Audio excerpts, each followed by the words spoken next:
10. Söz. Haşir bahsi. İhtar. Şu risalelerde teşbih ve temsilleri hikayeler suretinde yazdığımın sebebi hem teshil hem hakaiki İslamiye ne kadar makul, mütenasip, muhkem, mütesanit olduğunu göstermektir. Hikayelerin manaları sonlarındaki hakikatlerdir. Kinaiyat kabilinden yalnız onlara delalet ederler. Demek hayali hikayeler değil, doğru hakikatlerdir. Bismillahirrahmanirrahim. Fenzur ila athari rahmetillahi keyfe yuhyil arda ba'de mevtiha inne zâlike lemuhyil mevta ve huve alâ kulli şeyin kadir. Birader, haşir ve ahireti basit ve avam lisanı ile ve vazıh bir tarzda beyanını ister isen, öyleyse şu temsili hikayeciye nefsimle beraber bak, dinle. Bir zaman iki adam, cennet gibi güzel bir memlekete, şu dünyaya işarettir, gidiyorlar. Bakarlar ki, herkes ev, hane, dükkan kapılarını açık bırakıp, muhafazasına dikkat etmiyorlar.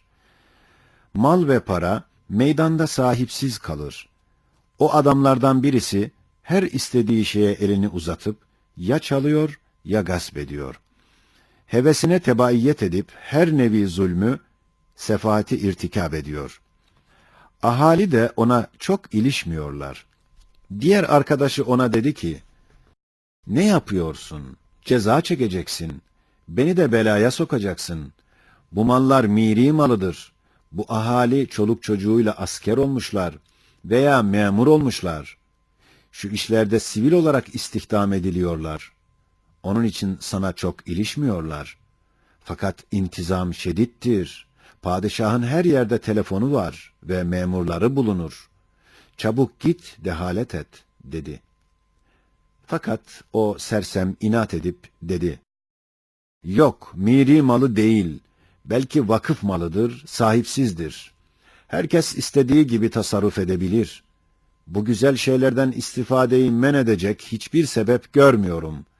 Gözümle görmezsem inanmayacağım, dedi. Hem feylesofane çok safsatiyatı söyledi. İkisi arasında ciddi bir münazara başladı. Evvela o sersem dedi. Padişah kimdir? Tanımam.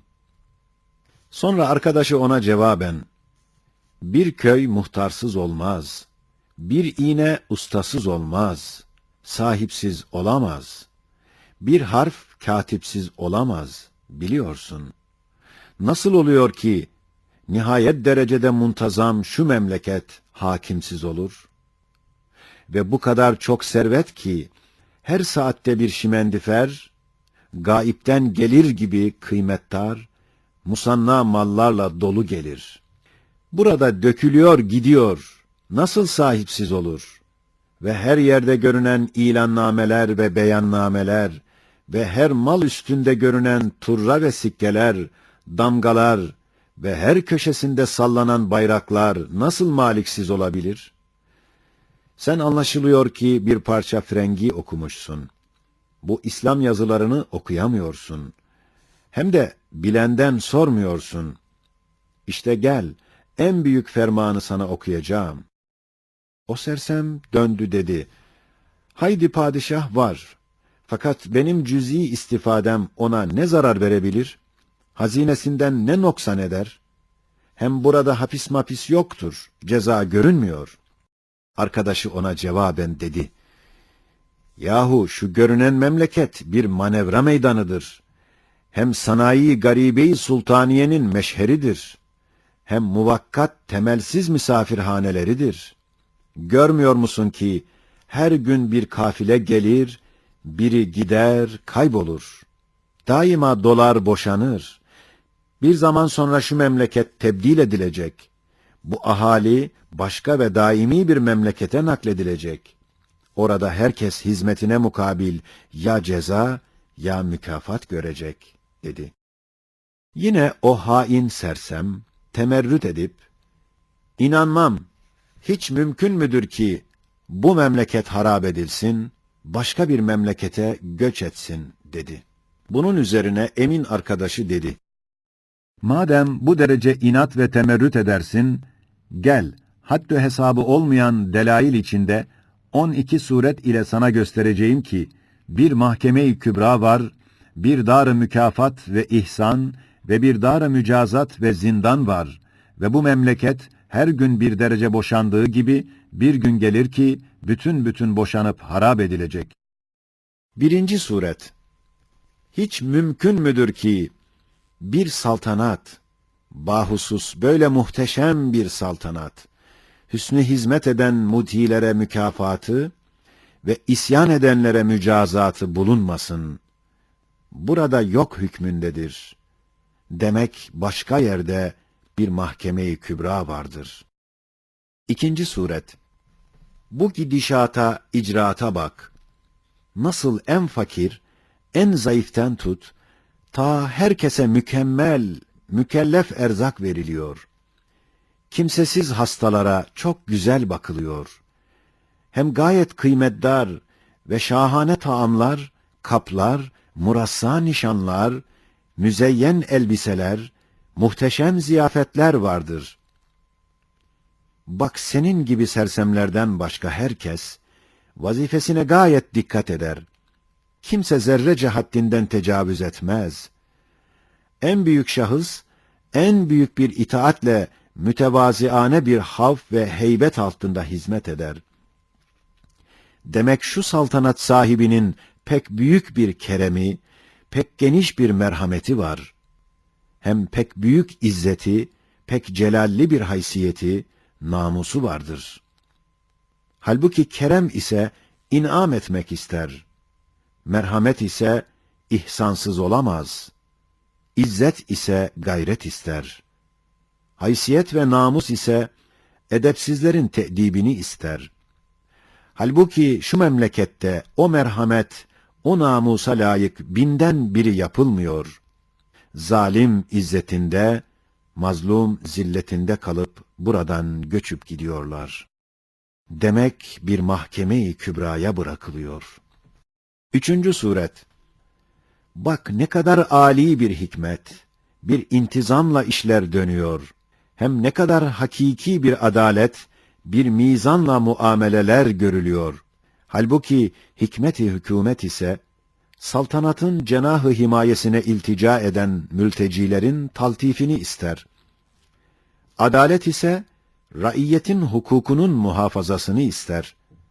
Ta hükûmetin haysiyeti, saltanatın haşmeti muhafaza edilsin. Halbuki şu yerlerde o hikmete, o adalete layık 1000'den biri icra edilmiyor. Senin gibi sersemler, çoğu ceza görmeden buradan göçüp gidiyorlar. Demek, bir mahkeme-i kübraya bırakılıyor. 4. Suret. Bak, haddü hesaba gelmeyen şu sergilerde olan misilsiz mücevherat, şu sofralarda olan emsalsiz mat'umat gösteriyorlar ki, bu yerlerin padişahının hadsiz bir sehaveti, hesapsız dolu hazineleri vardır. Halbuki böyle bir sehavet ve tükenmez hazineler, daimi ve istenilen her şey içinde bulunur bir dar-ı ziyafet ister. Hem ister ki, o ziyafetten telezzüz edenler orada devam etsinler. Ta zeval ve firak ile elem çekmesinler. Çünkü zeval-i elem lezzet olduğu gibi, zeval-i lezzet dahi elemdir. Bu sergilere bak ve şu ilanlara dikkat et ve bu dellallara kulak ver ki, muciznüma bir padişahın antika sanatlarını teşkil ve teşhir ediyorlar. Kemalatını gösteriyorlar.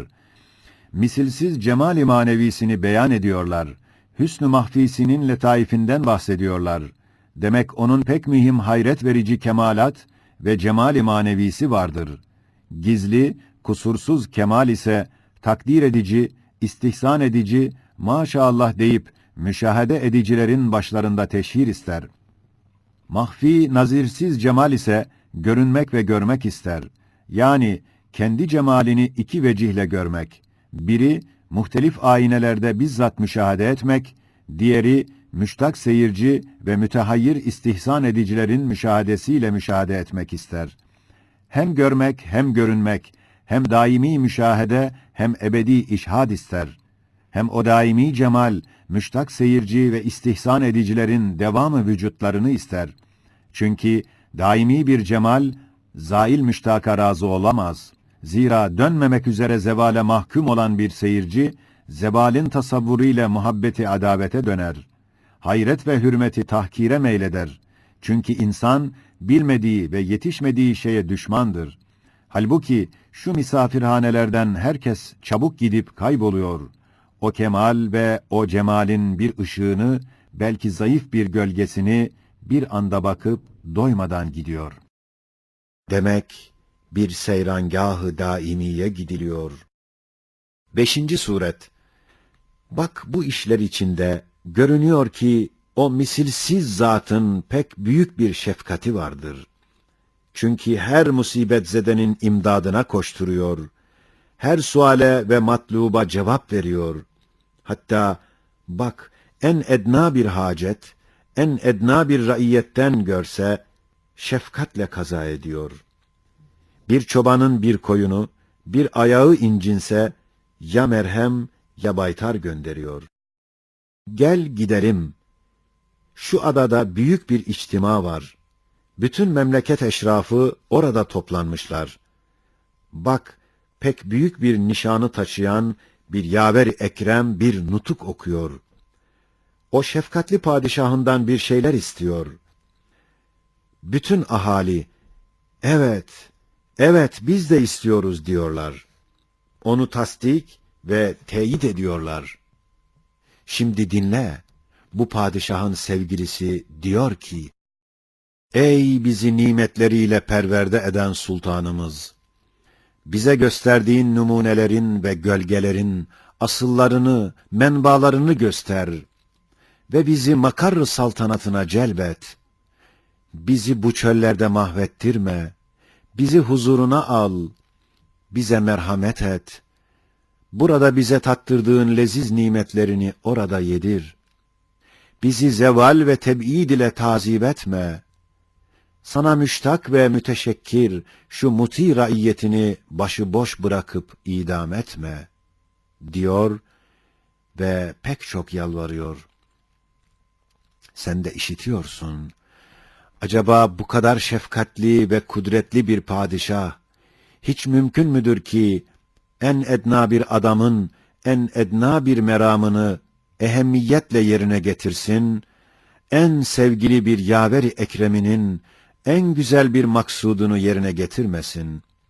Halbuki o sevgilinin maksudu, umumun da maksududur. Hem padişahın marzisi, hem merhamet ve adaletinin muktezasıdır. Hem ona rahattır, ağır değil. Bu misafirhanelerdeki muvakkat nüzetgâhlar kadar ağır gelmez. Madem numunelerini göstermek için 5-6 gün seyrangâhlara bu kadar masraf ediyor, bu memleketi kurdu, elbette hakiki hazinelerini, kemalatını, hünerlerini makar-ı saltanatında öyle bir tarzda gösterecek, öyle seyrangâhlar açacak ki akılları hayrette bırakacak. Demek bu meydanı imtihanda olanlar başıboş değiller. Saadet sarayları ve zindanlar onları bekliyorlar. 6. suret. İşte gel bak, bu muhteşem şimendiferler, tayyareler, teçhizatlar, depolar, sergiler, icraatlar gösteriyorlar ki, perde arkasında pek muhteşem bir saltanat vardır. Hükmediyor. Haşiye. Mesela, nasıl şu zamanda manevra meydanında, harp usulünde, silah al, süngü tak emriyle, koca bir ordu baştan başa, dikenli bir meşegaha benzediği gibi, her bir bayram gününde, resmi geçit için, formalarınızı takıp nişanlarınızı asınız, emrine karşı ordugah, seraser, rengarenk, çiçek açmış müzeyyen bir bahçeyi temsil ettiği misillü, öyle de ruh-i zemin meydanında Sultan-ı Ezeli'nin nihayetsiz enva-ı cünudundan melek ve cin ve ins ve hayvanlar gibi şuursuz nebatat taifesi dahi, hıfz-ı hayat cihadında emri kün feyekûn ile müdafaa için silahlarınızı ve cihazatınızı takınız, emri ilahiyi aldıkları vakit, zemin baştan aşağıya bütün ondaki dikenli ağaçlar ve nebatlar süngücüklerini taktıkları zaman, aynen süngülerini takmış muhteşem bir ordugaha benziyor.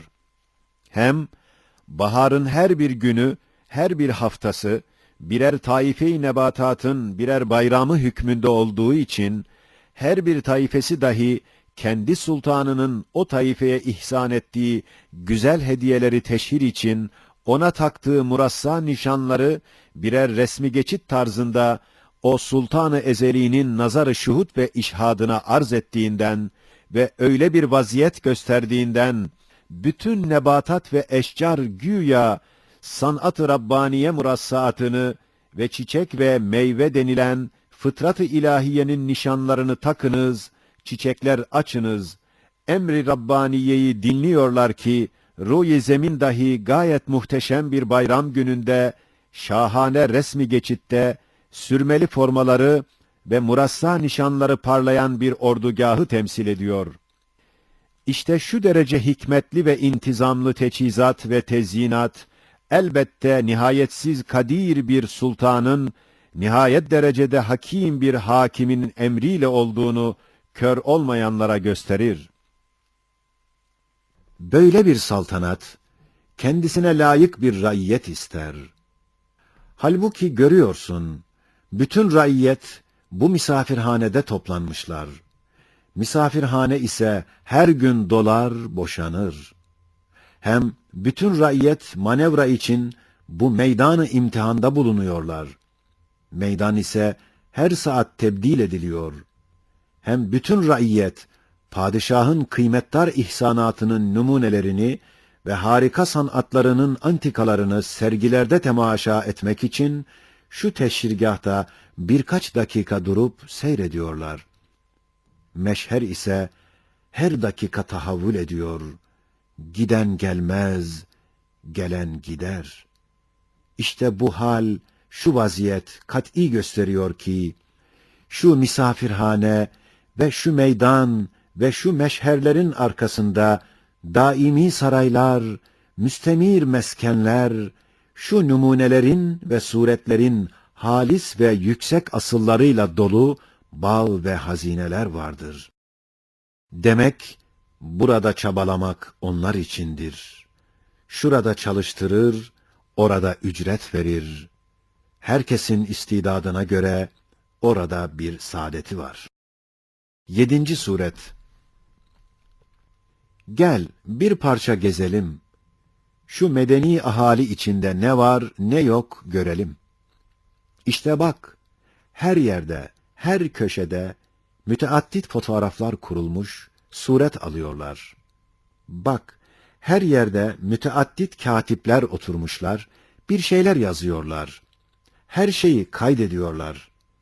En ehemmiyetsiz bir hizmeti, en adi bir vukuatı zapt ediyorlar.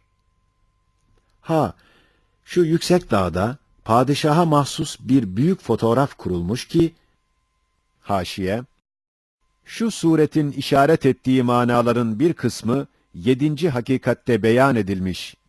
Yalnız burada padişaha mahsus bir büyük fotoğraf işareti ve hakikati levh-i mahfuz demektir. Levh-i mahfuzun tahakkuku vücudu 26. sözde şöyle ispat edilmiş ki, nasıl küçük küçük cüzdanlar büyük bir kütüğün vücudunu ihsas eder ve küçük küçük senetler bir defteri kebirin bulunduğunu işar eder ve küçük kesretli tereşühatlar büyük bir su menbaını işmam eder. Aynen öyle de küçük küçük cüzdanlar hükmünde hem birer küçük levh-i mahfuz manasında hem büyük levh-i mahfuzu yazan kalemden tereşüh eden küçük küçük noktalar suretinde olan beni beşerin kuvve-i hafızaları, ağaçların meyveleri, meyvelerin çekirdekleri, tohumları, elbette bir hafızayı kübrayı, bir defteri ekberi, bir levh-i mahfuzu azamı ihsas eder, işar eder ve ispat eder. Belki keskin akıllara gösterir. Bütün bu yerlerde ne cereyan eder suretini alıyorlar. Demek o zat emretmiş ki mülkünde cereyan eden bütün muamele ve işler zapt edilsin. Demek oluyor ki o Zat-ı Muazzam bütün hadisatı kaydettirir, suretini alır. İşte şu dikkatli hıfz ve muhafaza elbette bir muhasebe içindir.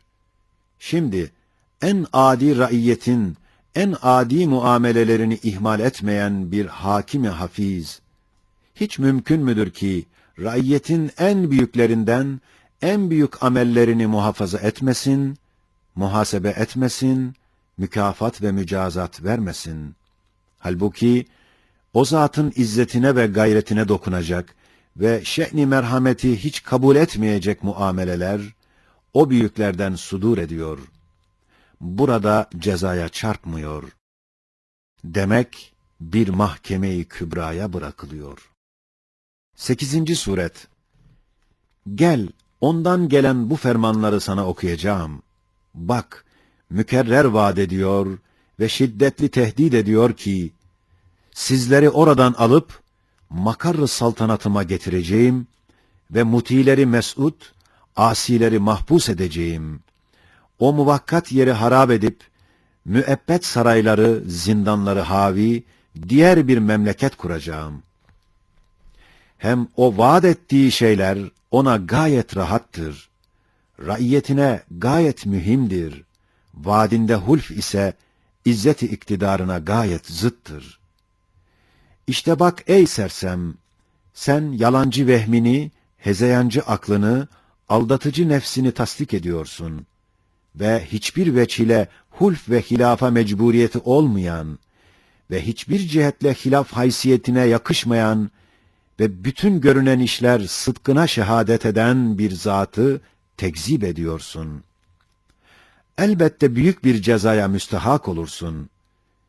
Misalin şuna benzer ki, bir yolcu, güneşin ziyasından gözünü kapıyor, hayaline bakıyor, vehmi bir yıldız böceği gibi kafa fenerinin ışığıyla dehşetli yolunu tenvir etmek istiyor. Madem vaat etmiş, yapacaktır. Halbuki ifası ona çok rahat ve bize ve her şeye ve ona ve saltanatına pek çok lazımdır. Demek bir mahkeme-i kübra, bir saadet-i uzma vardır.